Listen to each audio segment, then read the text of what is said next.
Hello guys, good morning. This is Ate Sor again. We are now in 3 days of walking. Maglakaw-lakaw ta mga palangga kay aron panington ta. Kay taba kayo ta.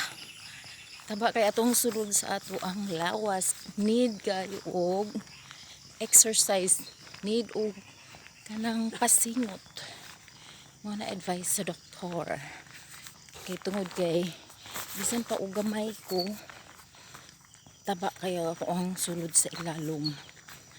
52 kilos is makakuan ako na nako og taba.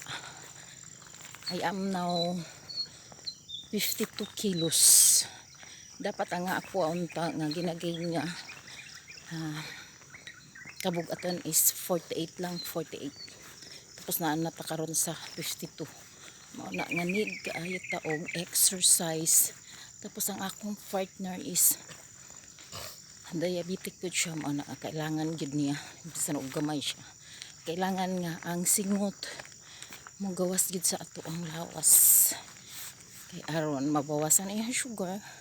Ako mabawasan pod ang og fat sa lawas. Ano siya guys? Mana ang need ka ay taog exercise dapat daily pero dili makaya mao na nga ang among gibuhat is magulos-ulos lang. Padayon sa 2 kilometers na ato ang mabaklasan guys. Napatay 5 kapin. Kay hapit man ni 8 ang ato ang ginabaktasan pag mag-walking ni. So, padayon pa. Hapit na tanawat sa highway guys. Klaro na ang bungtod. Ang bukid. Nabiya na nato ang isa mga langga. Nagkaluya na. Hapit na tanawat sa highway. Najit ta sa ito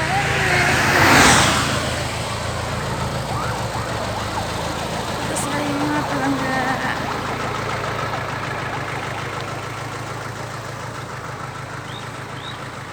3 kilometers na nga itong nabagtasan.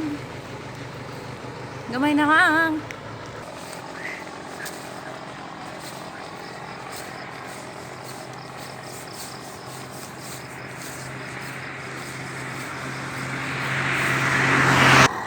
Natay masugatan mga palangga. Apil siguro ni sila sa palaro.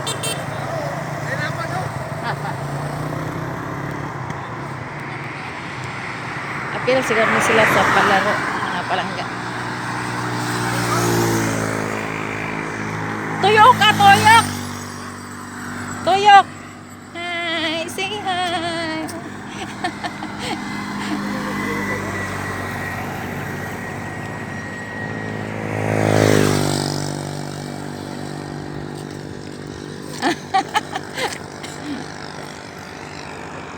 Pero siguro sila sa palaro.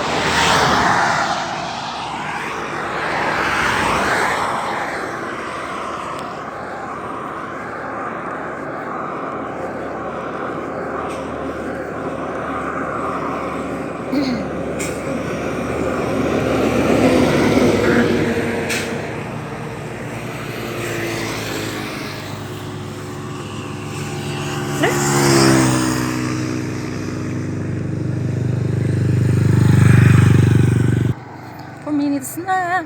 Hinap na mga palangga. See you next video. Bye bye. Please subscribe my channel Ate Sor at Ate Sor 538. Love love. See you next video. God bless. Amping tanan. Mwah.